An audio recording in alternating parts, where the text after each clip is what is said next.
ओम ब्रह्मानंदम परम सुखदम केवलम ज्ञानमूर्तिम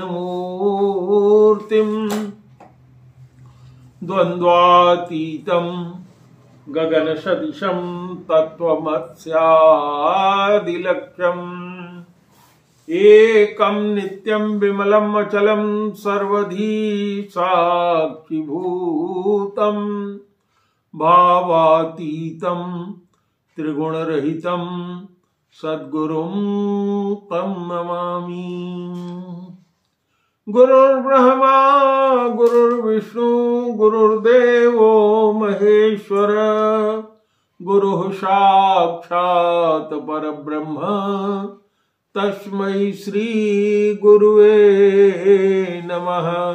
अज्ञानतिमिरान्धस्य ज्ञानाञ्जनशलाकया चक्षुरुन्मीलितं यस्य तस्मै श्री गुरुवे नमः। सच्चिदानंद रूपाय विश्वोत्पत्त्यादिहेतवे तापत्रय विनाशाय श्रीकृष्णाय वयं नुमः। कृष्णाय वासुदेवाय देवकी नंदनाय च नंदगोपकुमाराय गोविंदाय नमो नमः। नमः पंकजनाभाय नमः पंकजमालिने नमः पंकजनेत्राय नमस्ते पंकजांघ्रये। कृष्णं नारायणं वन्दे कृष्णं वन्दे ब्रजप्रियं कृष्णं द्वैपायनं वन्दे कृष्णं वन्दे पृथासुतं। यं प्रव्रजन्तमनुपेतमपेतकृत्यं द्वैपायनो विरह कातर आजुहाव। पुत्रेतु तन्मयतया तरवोऽभिनेदुः अस्तं सर्वभूतहृदयं मुनिमानतोऽस्मि।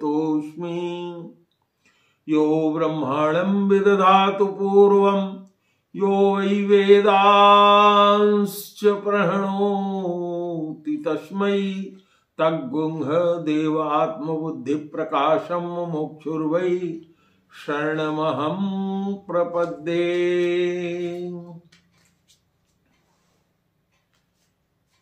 मेरे सामने उपस्थित सभी भक्तिमती मांडवी सावित्री सीता उर्मिला श्रुतकीर्ति आदि माताएं और समुपस्थित भक्तिमान भाइयों बच्चों, वास्तव में बड़े भाग्य से भगवान के गुण और श्रीमद् भागवत सुनने का अवसर प्राप्त होता है। जब आदमी का बहुत पुण्य उदय होता है तब ये अवसर उपस्थित होता है। कल हम लोगों ने श्रवण किया था कि परीक्षित जी ने अनशन ग्रहण करके गंगा जी के किनारे व्रत ले लिया कि अब हम यहीं रहेंगे, और उनके इस व्रत को सुन करके बहुत बड़े बड़े ऋषि मुनि सब आ गए, और अंत में सुखदेव जी भी आ गए। सुखदेव जी ने कहा था कि हे परीक्षित, तुम्हारा प्रश्न सभी प्रश्नों में बहुत श्रेष्ठ है, और उन्होंने कहा था कि इसलिए तस्मात् भारत सर्वात्मा भगवान ईश्वरो हरि श्रोतव्यम कीर्तितव्यश्च अस्मर्तव्य एक क्षता भवम।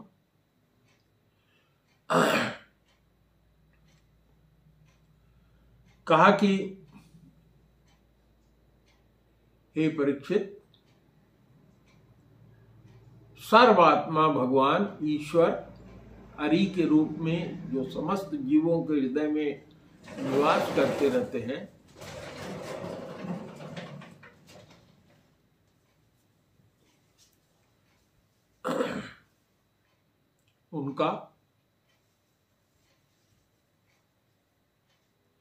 उनकी लीलाओं का श्रवण,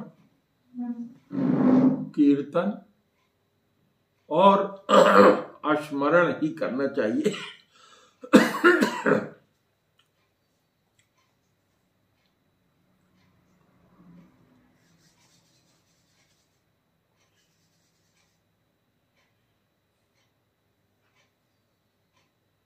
ताकि जो भय है, भय जीव को क्या होता है? शरीर के छूट जाने का, फिर से जन्मने के बाद फिर से मृत्यु प्राप्त होने का, और मृत्यु प्राप्त हो जाने पर फिर से जन्म लेने का, और शरीर मिलने पर नाना प्रकार के आध्यात्मिक, आधिदैविक, आदि भौतिक कष्ट जो मिलते हैं। तो कहा इन सब से मुक्ति पाने का उपाय यही है कि चाहे जैसे हो, ज्ञान से, ज्ञान योग से, भक्ति योग से, धर्म की निष्ठा से, किसी भी तरह से शरीर का नाश होते समय भगवान का ध्यान बना रहे, ताकि जब भगवान का ध्यान बना रहता है तो भगवान का ध्यान करते हुए जो जीव शरीर छोड़ता है वो फिर शरीर में नहीं आता, भगवान को ही प्राप्त हो जाता है।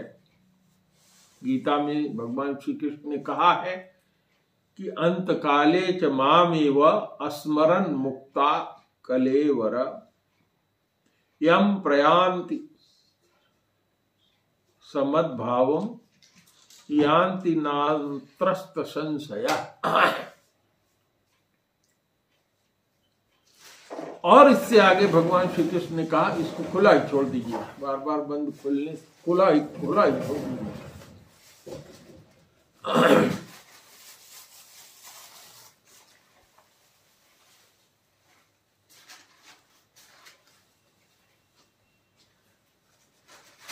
भगवान श्री कृष्ण ने गीता में कहा कि जो मरने के समय जिस तरह का भाव लेकर के मरता है, यानी जिसका ध्यान जहां रहता है वो उसी में जन्म लेता है जाकर के।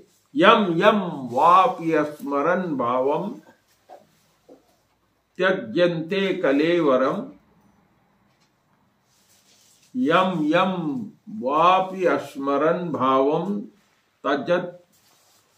त्यजत्यन्ते कलेवरम, जो अंत में अपना कलेवर यानी शरीर छोड़ता है, तम तमेवैति कौन्तेय सदा तद्भाव भावितः, उसी भाव में, जिस भाव में उसने शरीर छोड़ा है उसी भाव में वो पैदा होगा। जैसे जड़ भरत की कथा हम लोग अभी आगे सुनेंगे, तो उसमें जड़ भरत को मरते समय उनका मन जो हिरण पाल लिया था उसमें लगा था, तो उनको हिरण होना पड़ा। तो इसीलिए परीक्षित जी ने कहा कि चाहे जिस भी परिस्थिति में हो, चाहे जैसे भी हो, हमको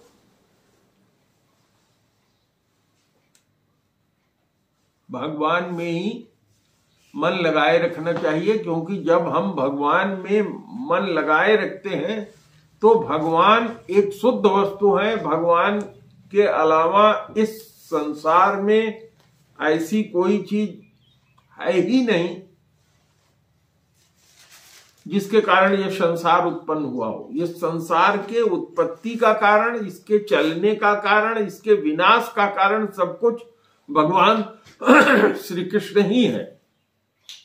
तो जब जीव भगवान श्री कृष्ण में मन लगा लेता है तो भागवत में कहा विद्यते हृदय ग्रंथि छिन्नन्ते सर्व संशया। क्या कहा? विद्यन्ते, जब आप भगवान का नाम स्मरण करने लगते हैं, उनके रूप का ध्यान करते हैं, उनके नाम का स्मरण करते हैं, उनकी लीला का गान करते हैं या लीला का स्मरण करते हैं, तो इसके स्मरण करने से, भगवान के रूप का ध्यान करने से, भगवान के नाम का बार बार संकीर्तन करने से, जो परीक्षित जी को यहां सुखदेव जी बता रहे हैं, विद्यन्ते हृदय ग्रंथि,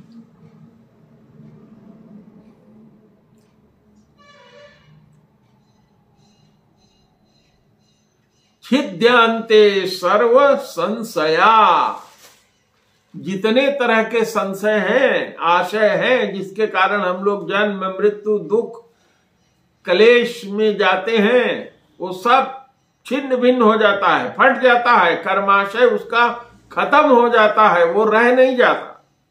तो विद्यन्ते हृदय ग्रंथि छिन्नन्ते सर्व संशया क्षीयन्ते चास्य कर्माणि मयि दृष्टो अखिलात्मनि।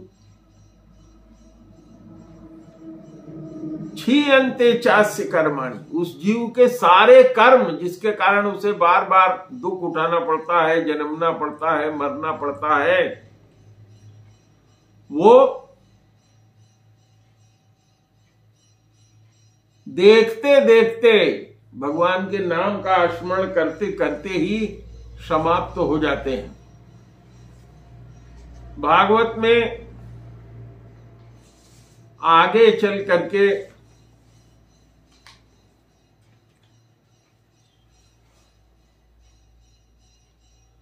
भगवान उद्धव से बताते हैं कि विषयान् ध्यायश्चित्तं विषयेषु विसज्जते। जिस व्यक्ति के द्वारा विषयों का ध्यान किया जाता है, उसका मन उसी विषय में ही लीन हो जाता है, उसी में लग जाता है। अमामनुस्मरत् चिंतम, जो मेरा ध्यान करता रहता है, जो हर समय मेरे में मन लगाए रहता है, मय्येव प्रलीयते, मेरे में ही वो लीन हो जाता है। तो इसीलिए परीक्षित जी ने कहा कि भगवान के नाम का जप, भगवान के स्वरूप का ध्यान जीव को करते रहना चाहिए, ताकि उसके सारे कर्माशय छिन्न भिन्न होकर के समाप्त हो जाएं और वो आवागमन के बंधन से मुक्त हो जाए। जितने तरह के उसको कष्ट हैं, सारे कष्ट से वो मुक्त हो जाए। और भगवान अपने नाम में अपनी पूरी शक्ति के साथ बैठे हैं।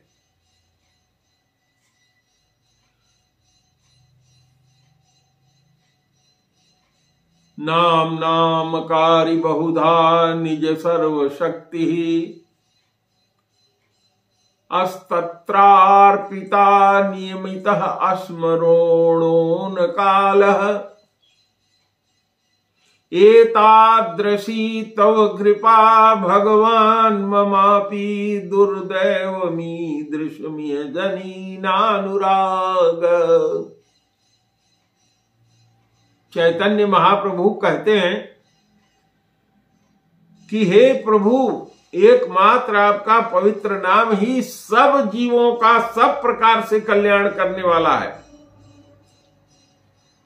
और इस तरह से आपके हजारों नाम हैं, कृष्ण, गोविंद, माधव, और अपने इन नामों में आपने अपनी सारी दिव्य शक्तियां भर दिए। और इन नामों का उच्चारण करने के लिए कोई नियम नहीं है, कोई कठोर नियम नहीं है कि नहाओ धो जाओ, इस तरह से बैठो, इस तरह से नाम का जप करो।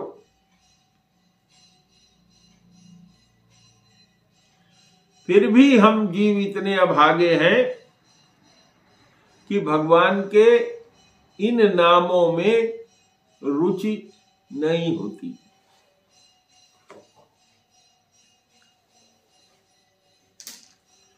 इस तरह से परीक्षित जी को सुखदेव जी ने समझाया कि तस्मात् भारत सर्वात्मा भगवान ईश्वरो हरि श्रोतव्यः कीर्तितव्यश्च स्मर्तव्यस् एकक्षता भयम्। फिर हमने आप लोगों से चर्चा किया था कि परीक्षित जी ने, राजा जी ने उनसे पूछा कि हे प्रभु, आपने बताया कि खड्वांग नाम के राजा ने 2 घड़ी में अपने को इस लायक बना लिया कि भगवान को प्राप्त हो गए।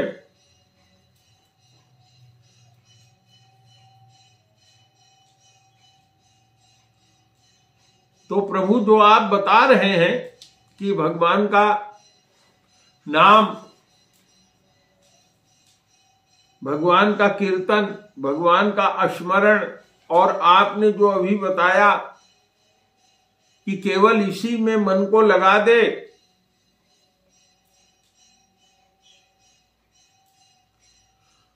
तो उसमें लगाने की जो प्रक्रिया होती है उसको धारणा कहते हैं। धारणा माने भगवान को धारण करना। क्या धारण करना है? भगवान का नाम, भगवान का गुण, भगवान का स्मरण, भगवान का रूप, ये धारण करना होगा ना हृदय में, बुद्धि के अंदर, मन के अंदर, संसार से हटा करके उसको धारण करना होगा।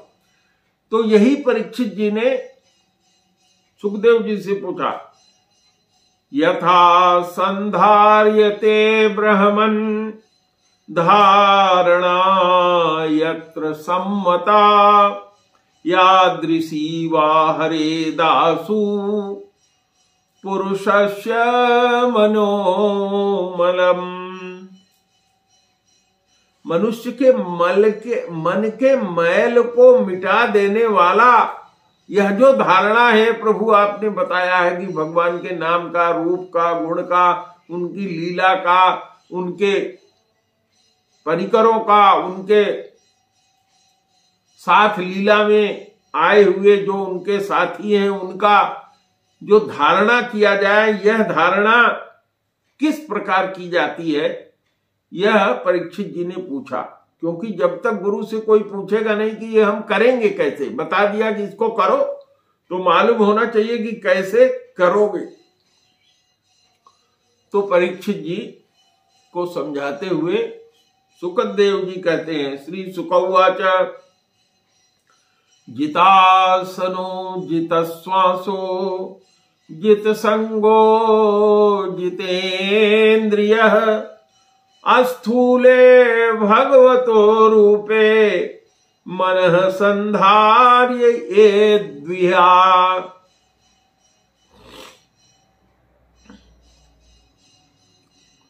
कह रहे हैं कि आसन होता है जब हम सुख पूर्वक बैठ लें। स्थिर सुखमासनम, ये आसन की परिभाषा है।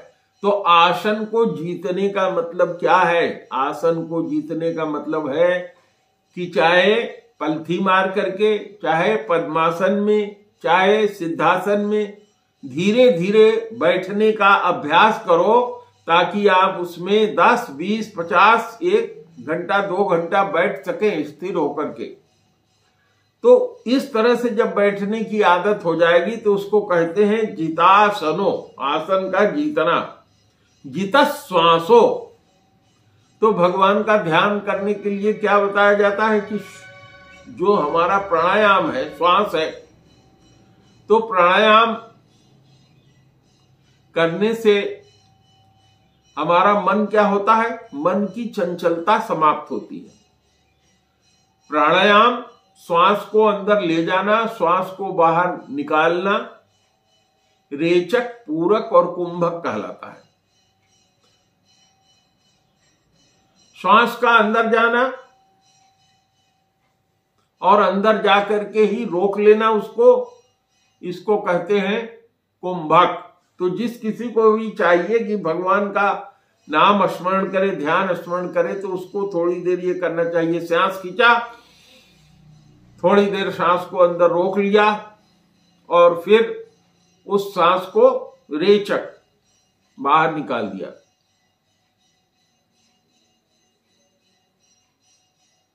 तो सांस को भीतर ले जाकर के रोकना, थोड़ी देर बाहर रोकना और सांसों को नियमित करना,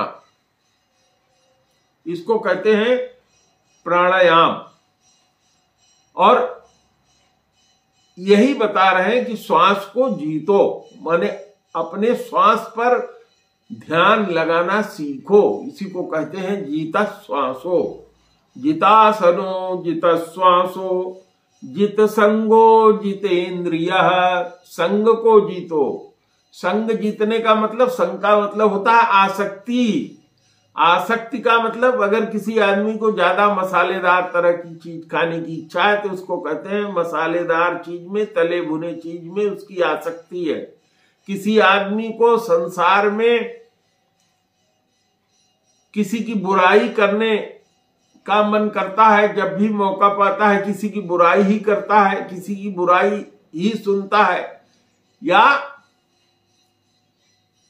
सत्संग में न जाकर के दुसंग में जाता है, दारू पीता है, सिगरेट पीता है, वेश्यागमन करता है। तो जितने इंद्रियों के दोष हैं जिससे संग दोष उत्पन्न होता है, क्योंकि उसी के कारण आदमी पतित होता है।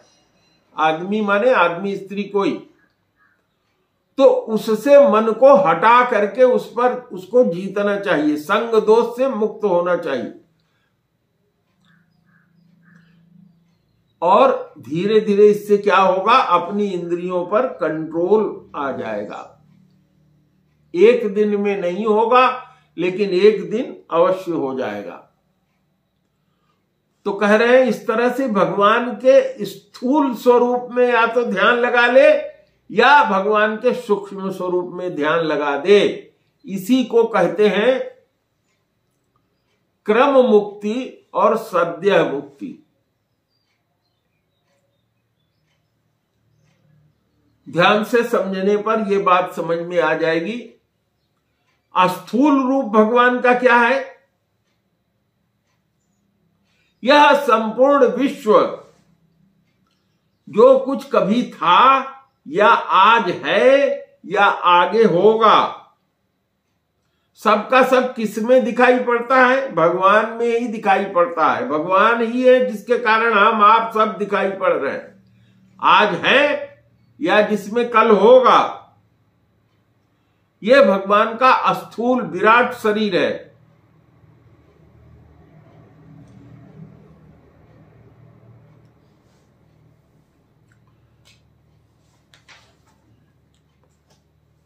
जितनी भी चीजें हैं, जैसे जल है, अग्नि है, वायु है, आकाश है, अहंकार है, महतत्व है, प्रकृति है, ये 7 आवरण है जिससे ये ब्रह्मांड बना हुआ है। तो यही भगवान का ब्रह्मांड शरीर है। ये 7 आवरण, जल, अग्नि, वायु, आकाश, अहंकार, महतत्व, प्रकृति, ये 7 आवरण भगवान का ब्रह्मांड शरीर है। ये विराट पुरुष भगवान है। तो इसमें कहीं मन में धारणा कर ले इसका,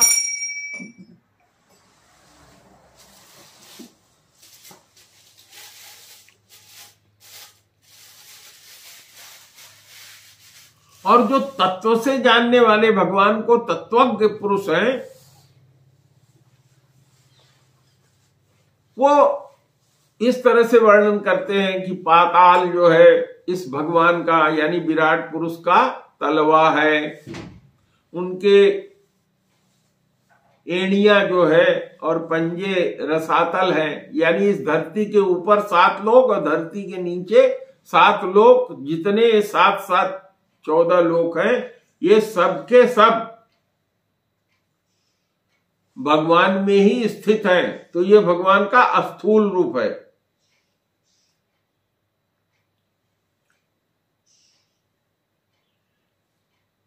इसी में वर्णन करते हुए बताया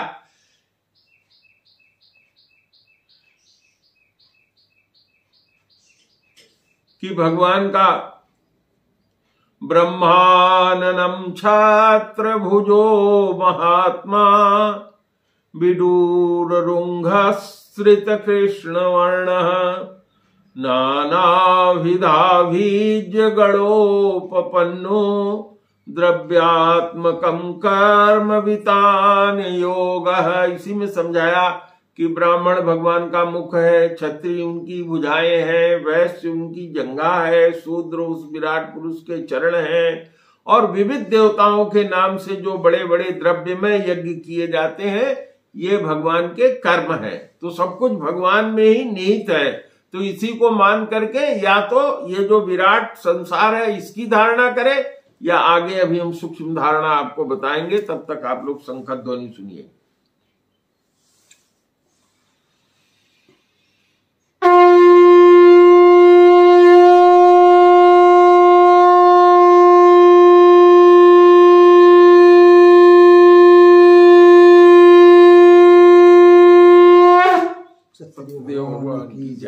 भगवान सत्यदेव ही इस संसार में सब कुछ है।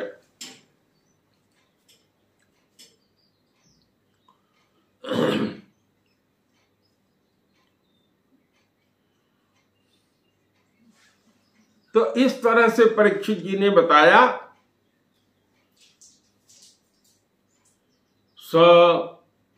सर्वधिवृत्य अनुभूत सर्व आत्मा यथा स्वप्न जनेक्षितैकः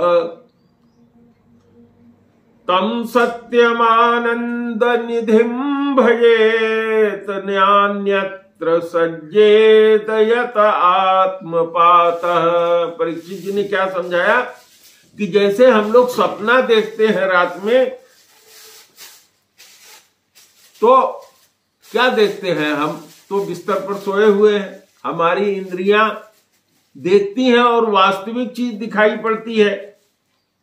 तो हम क्या देखते हैं? अपने आप को ही विभिन्न पदार्थों के रूप में, विभिन्न रूपों में देखते हैं। और क्या करती है? ये बुद्धि उसका अनुभव करती है। तो उसी तरह से विभिन्न रूपों में जो सारी चीजें दिखाई पड़ रही हैं, ये अनुभूत करना चाहिए कि वो सब परमात्मा का ही है। और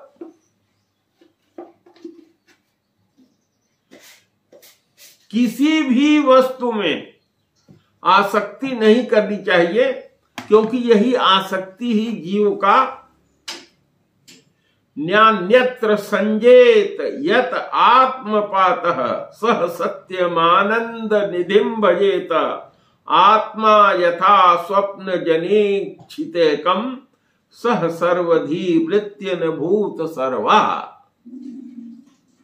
क्योंकि आसक्ति जो है वही जीव के अधः पतन का, जीव के नीचे गिरने का कारण है।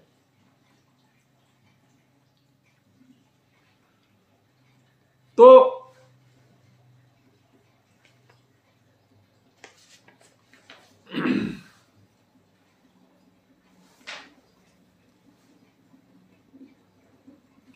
समझाते हुए परीक्षित जी को बताया कि जब यह संसार समाप्त हो जाता है तो भगवान फिर उसको उसी रूप में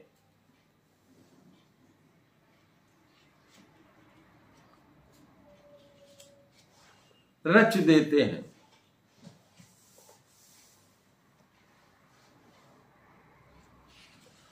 जैसे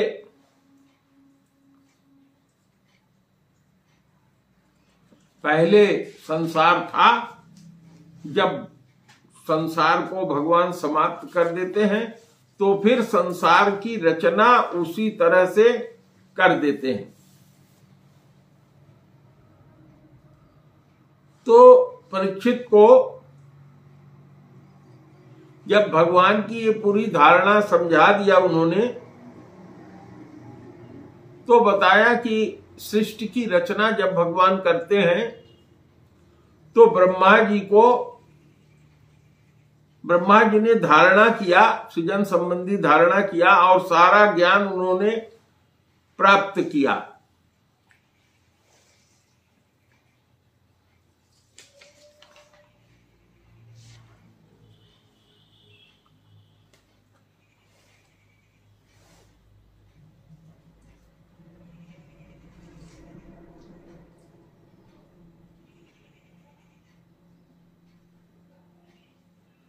तो जो इस सृष्टि की अवधारणा है वो सारी की सारी वेदों में लिखी हुई है। यह वेद जो है बहुत कठिन है इनको समझना कि, और वेद को अगर आदमी पढ़ता भी है तो उसकी बुद्धि जो होती है स्वर्ग और नरक के मामले में फंस जाती है। ये काम करोगे तो स्वर्ग मिलेगा, ये काम करोगे तो नरक मिलेगा, और फिर उसके मन में सुख की भावना जीव के मन में उत्पन्न हो जाती है और सुख प्राप्त करने की इच्छा करके वो उसी में फंस जाता है। तो जो विद्वान पुरुष है उसको क्या चाहिए कि इस संसार में अपने बुद्धि से समझना चाहिए कि यह संसार निस्सार है, मतलब सार इसमें कुछ है नहीं, और जितना इस संसार से प्रयोजन हो, जितने से जीवन चल जाए, जीविका चल जाए, उतना ही इससे प्रयोजन रखना चाहिए। और एक क्षण के लिए भी जीवन में असावधान नहीं होना चाहिए। और ये भी कहते हैं कि यदि संसार के पदार्थ भाग्य से बिना परिश्रम किए ही मिल जाए तो उसका उपयोग कर लेना चाहिए, लेकिन संसारी पदार्थों के लिए परिश्रम नहीं करना चाहिए।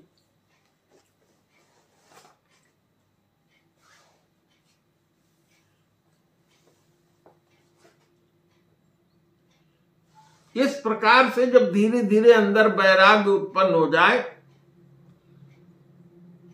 तो मैंने बताया ना, एक तो विराट भगवान के विराट स्वरूप का ध्यान और दूसरा भगवान के सूक्ष्म रूप का ध्यान, क्रम मुक्ति और सद्य मुक्ति। तो जब इस तरह से वैराग्य उत्पन्न हो जाए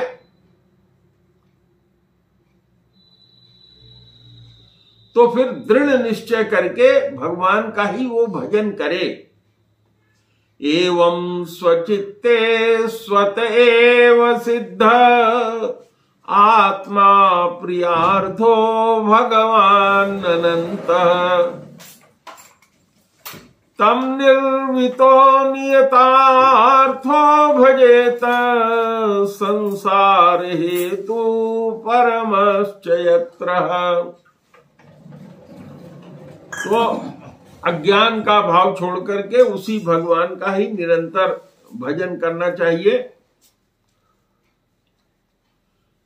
और पशुओं की बात तो छोड़ दीजिए, जो इस संसार रूपी बैतरणी में लोग पड़े हुए हैं और यहां जो लोग भोग रहे हैं, कर्म करने के कारण नाना प्रकार के भोग रहे हैं, उनको देखते हुए पशु की बात तो क्या, मनुष्य को भी क्या है समझ में नहीं आता कि सारे हम खुद दुख भोग रहे हैं, सारे जीव दुख भोग रहे हैं, और भगवान के मंगलमय नाम का, भगवान के गुण का, भगवान का आश्रय नहीं लेगा।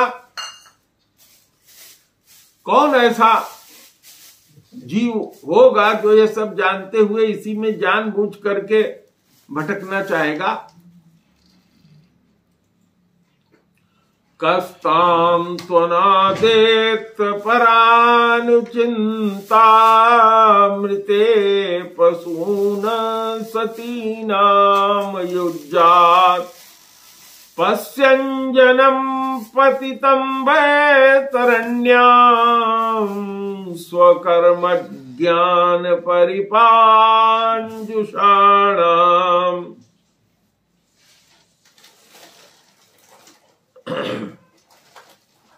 तो भगवान का ध्यान करना चाहिए, और कैसे भगवान का ध्यान करना चाहिए बता रहे हैं।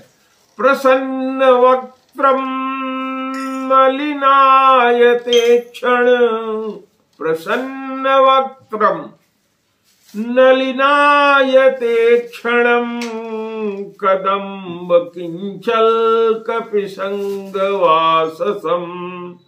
लसन महारत्न हिरण्यमांगदम अस्फुरन महारत्न किरीट कुंडलम।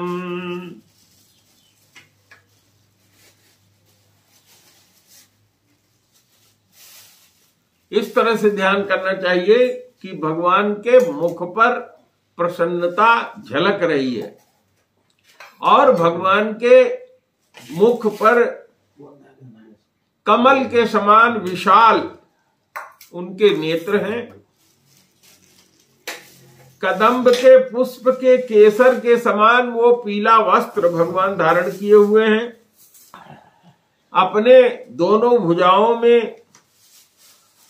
श्रेष्ठ रत्न से जुड़े हुए सोने के बाजूबंद भगवान के हाथ में शोभायमान है, सिर पर बड़ा ही सुंदर मुकुट है, कानों में उनके कुंडल है, और उनके कानों में जड़े हुए बहुमूल्य रत्न जगमगा रहे हैं।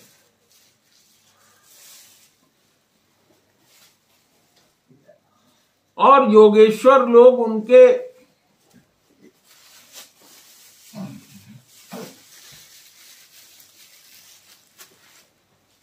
इन्हीं चरण कमलों का ध्यान करते हैं।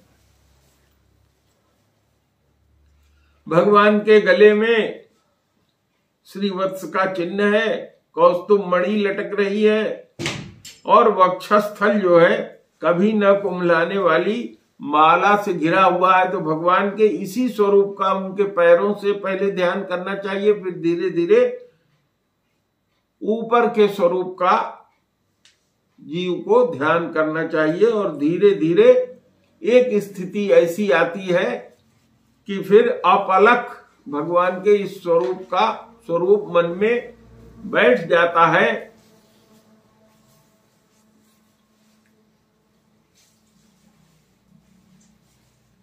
इस तरह से भगवान के या तो स्थूल रूप के भगवान का जो संसार रूपी बताया गया, या सूक्ष्म रूप के भगवान का इस तरह से ध्यान जो है करना चाहिए।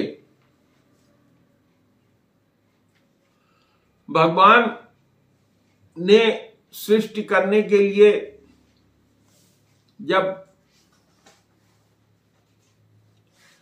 ब्रह्मा जी को प्रकट किया और ब्रह्मा जी ने तपस्या किया, तो भगवान ने उनके हृदय में तप करो इस तरह का भाव उत्पन्न किया। तप करने के बाद उनके हृदय में वेद उत्पन्न हुआ, वेद का ज्ञान उत्पन्न हुआ, और इस वेद के ज्ञान को 3 बार मथा ब्रह्मा जी ने, लेकिन वो वेद पुराण के ज्ञान को समझ नहीं पाए।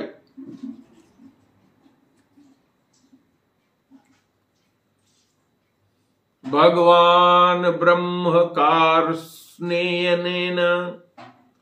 तृणन्वेक्ष मनीषया तद्यवशयत कूटस्थो रतिरात्मन्यतो भवेत्।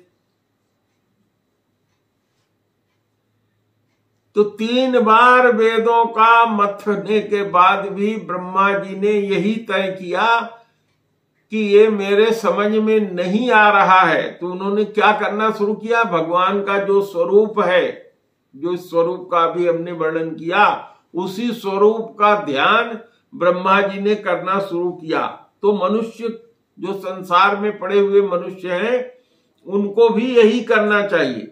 न ह्यतो अन्य शिव पंथा विसतः संसृताव्य वासुदेव भगवती भक्ति योगो यतो भवेत्। जिस प्रकार से भगवान वासुदेव की भक्ति उत्पन्न हो जाए वही एकमात्र उपाय करना चाहिए।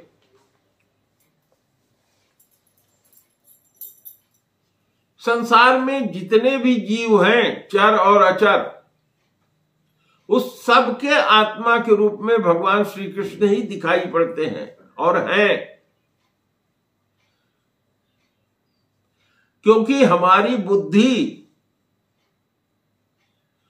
उनका अनुमान नहीं कर सकती, इसलिए परीक्षित जी को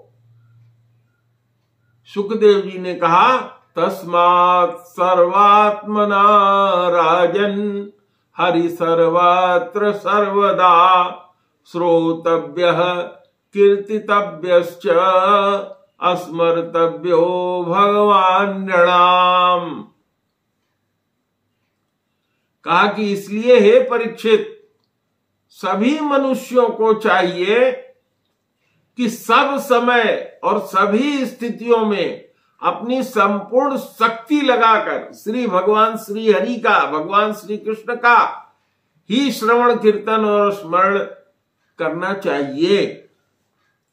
पिबन्ति ये भागवत आत्मनः सतां कथामृतं श्रवण पुटेषु सभृतम् पुनन्ति ते विषय विदूषिताशयं व्रजन्ति तच्चरण सरोरुहान्तिकम्। और कहा कि हे राजन, जो पुरुष संत कहलाते हैं, तो ऐसे संत पुरुष तो भगवान के अमृत स्वरूप कथा का पान कराते ही रहते हैं। और जो मनुष्य भगवान के इस अमृत रूपी कथा का अपने कान रूपी दोनों में भर भर करके पीता रहता है, उसके हृदय से जो नाना प्रकार के विषयों ने स्थान बना लिया है, जिसमें कि वो परेशान रहता है, चाहने पर भी उसके हृदय से विषय नहीं निकलते हैं, वह उसका हृदय जो है शुद्ध हो जाता है। और यह जीव जो है भगवान श्री कृष्ण के चरण कमल की सन्निधि माने निकटता प्राप्त कर लेता है। तो क्या उपाय बताया, भगवान की कथा, भगवान का कीर्तन, भगवान का स्मरण, यही एक रास्ता है जो सारी बाधाओं को दूर कर देता है।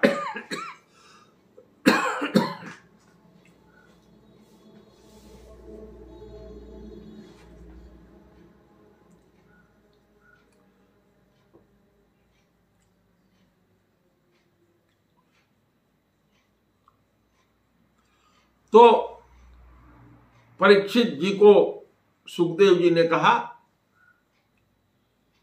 कि परीक्षित, तुमने मुझसे जो ये पूछा था कि मरते समय या मरने वाले म्रियमाण जीव को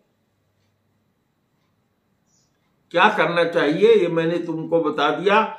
और साथ ही साथ उन्होंने बताया कि जिस जीव को इसमें कोई इच्छा ना हो कि हम मर करके मुक्त हो जाएं या भगवान को प्राप्त कर लें, कुछ लोगों की इच्छा संसारी चीजों को प्राप्त करने की होती है, तो उन्होंने कहा कि हे परीक्षित, मैं तुम्हें यह भी बता दे रहा हूं कि जो कोई जीव ब्रह्म तेज का इच्छुक हो उसको बृहस्पति की पूजा करनी चाहिए।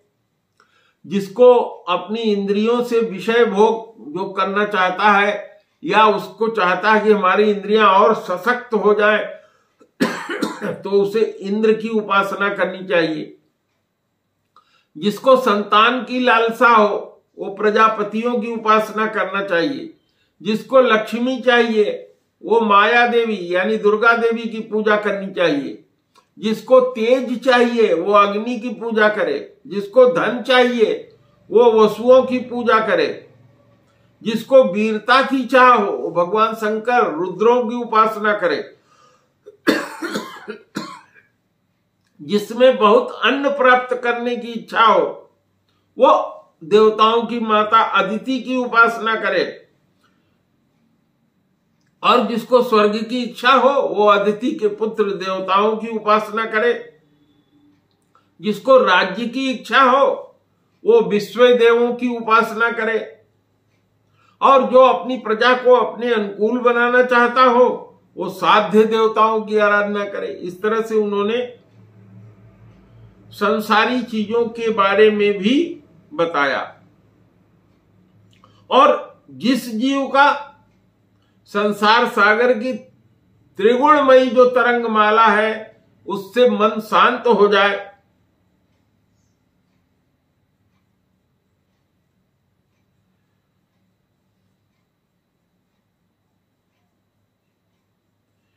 एतावानेव यजतामिह निःश्रेयसोदयः भगवत्यचलो भावो यद भावत संगतः।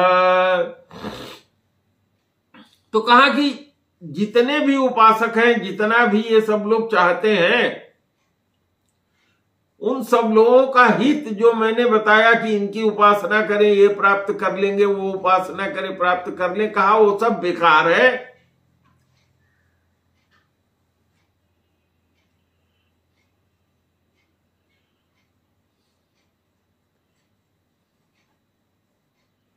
तो कहा कि ऐसे सभी का हित इसी में है कि वे भगवान के प्रेमी भक्तों का संग करें, जिससे कि उनको भगवान में अविचल प्रेम उत्पन्न हो जाए। यही सबसे बड़ा कर्तव्य है। सारा कुछ प्राप्त करने के बाद, जितनी चीजें हमने चर्चा किया, सब प्राप्त करने के बाद अंत में दुख ही मिलेगा।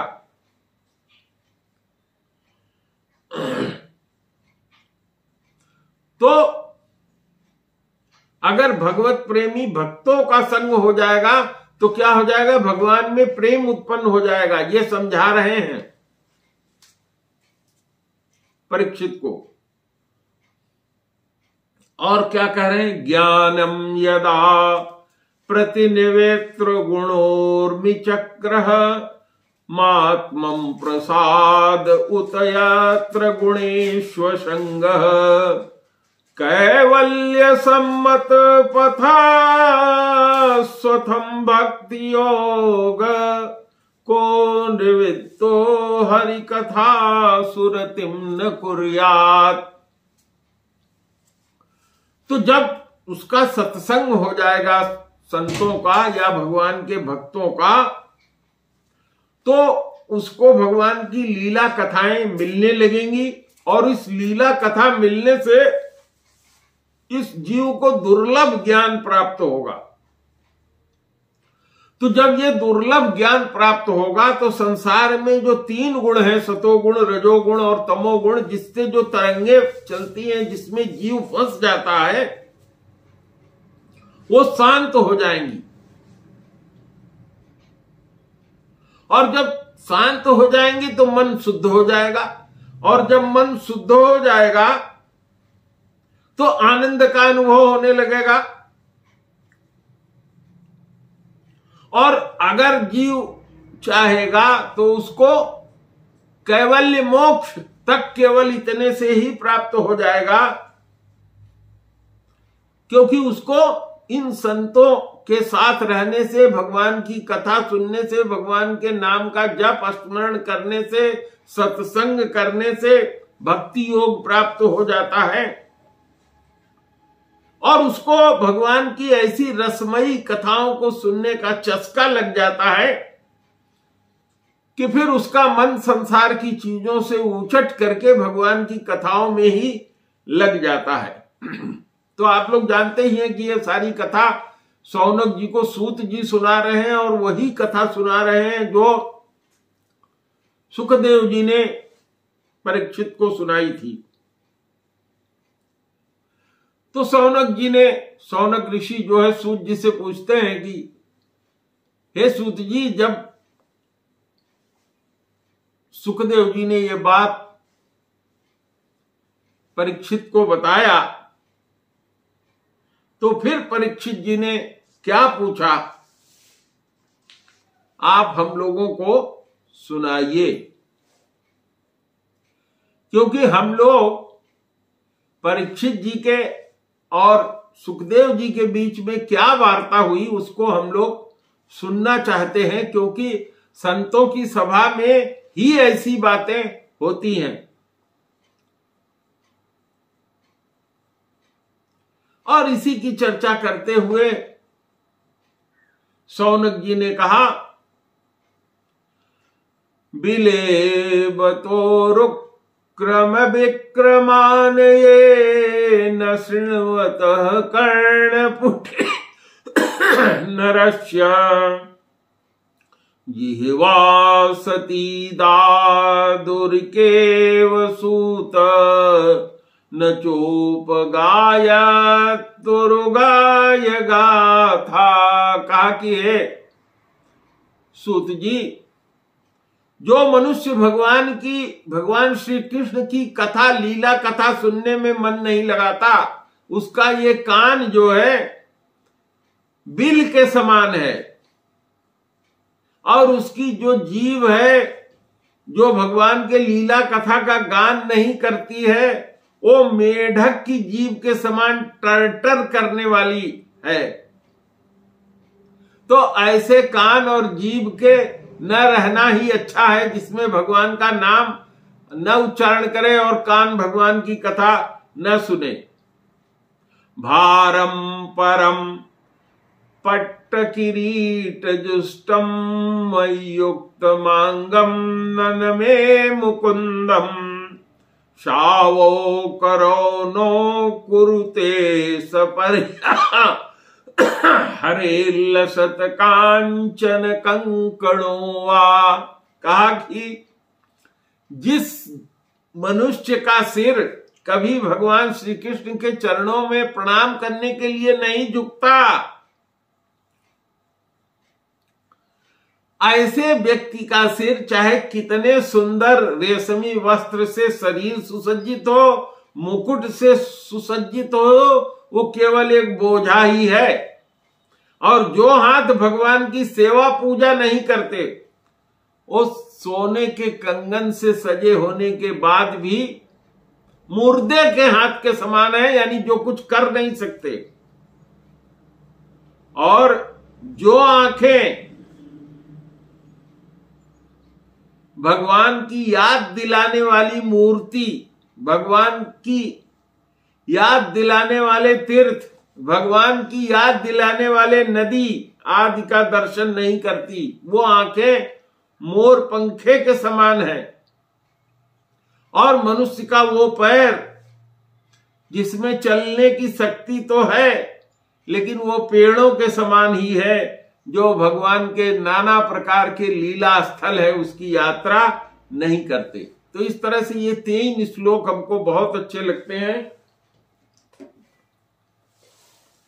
भारम परम पट्ट किरीट जुष्ट मयुक्त मांगम नन में मुकुंदम सावो करो न कुरुतः सपर्या हरेत लसात कांचन कंकणो वा। बर्हायिते ते नयने नराणाम लिंगानि विष्णोर्नन मनोज देख लो भैया। पादौ नृणाम त्वं द्रुम जन्म भाजौ क्षेत्राणि नानो व्रजतो हरेयाम जीवक्षवो भागवतांघ्रिरेणु न जातुमर्तो अभिलभेत यस्तु श्री विष्णु पद्मा मनुजस्तुलस्या स्वसक्षवो यस्तु न वेद गंधम।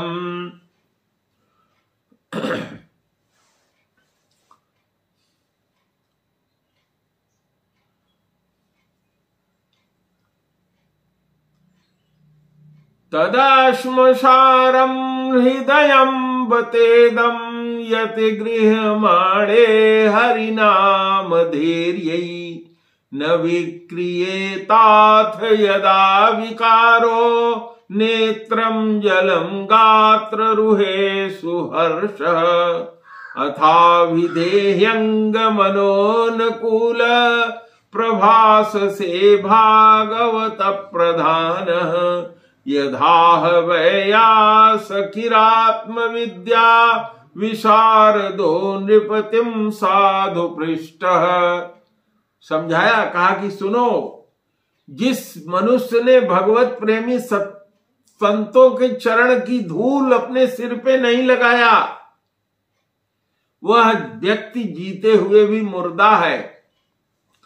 जिस मनुष्य ने भगवान के चरण पर चढ़ी हुई तुलसी का सुगंध लेकर उसको अपने माथे से नहीं लगाया, वो श्वास लेता हुआ भी श्वास रहित शव है। कहा कि सूत जी, वो हृदय नहीं लोहा है जो भगवान के मंगलमय नामों का श्रवण कीर्तन करने पर भी पिघल कर उनकी ओर नहीं जाता। और जिस समय व्यक्ति का हृदय पिघल जाता है उस समय उसके नेत्रों में आंसू आ जाते हैं। हे सूत जी, आपकी वाणी से हमारे हृदय में अत्यधिक मधुरता आ रही है। आप कृपा करके जो कुछ वार्ता हुई है किसके किसके बीच, सुखदेव जी के बीच और परीक्षित जी के बीच, उसको संवाद को हम लोगों को यथावत सुनाइए। तो आज की कथा को यहीं हम विश्राम देते हैं। प्रेमा शुक्ला जी भी अंत करके चली गई हैं। तो श्री राम जय जय राम, श्री राम जय जय राम। जप ले राम का नाम, अंत समय में